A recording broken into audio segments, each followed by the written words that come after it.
Financial advisor and author Mr. David Back has rightly said that most couples do not need a marriage counselor. What they need is a financial advisor.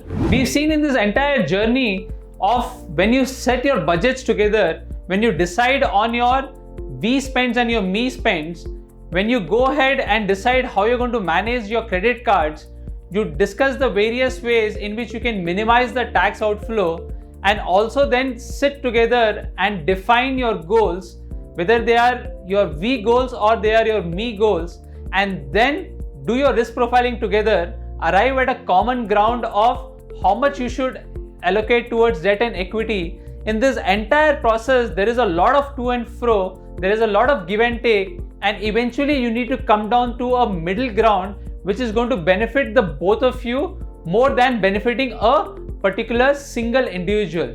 And that is why it becomes extremely critical that if you are not able to take these decisions together or not being able to arrive at a common ground, you take the advice of a financial advisor.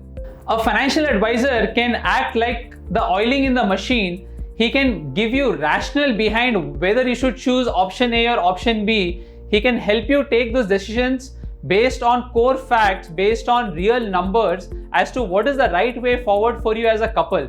If the differences are minor, or if you're not able to sort out some of the differences, the financial advisor can play a very active role in helping you move forward as a couple and take your decisions with respect to where you should invest your money. While having your money invested together towards common goals is the best approach forward for you as a couple, there can be circumstances when you may want to keep your finances separate. This would include situations when one of the two of you has a significant amount of financial debt in his or her name, or if one of you own a business and run the business in your name, which complicates your finances.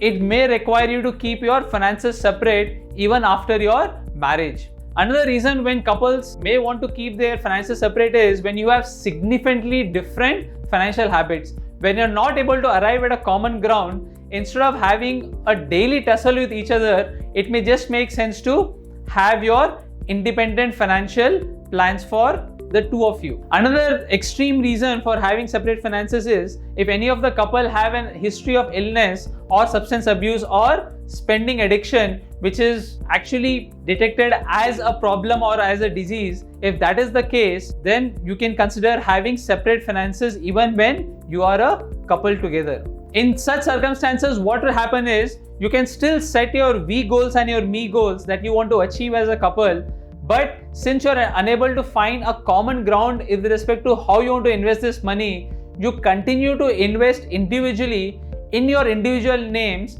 but have a common sight in terms of where you want to reach. It's like instead of flying a single plane with a co-pilot, it is the two of you flying two individual planes, but you still want to have a common destination in mind when you are taking this course. Because even when as a couple you do not want to merge all your money, you will still need to mesh your financial plans together so that you avoid any kind of conflicts in the future, either between the two of you or among your future legal heirs.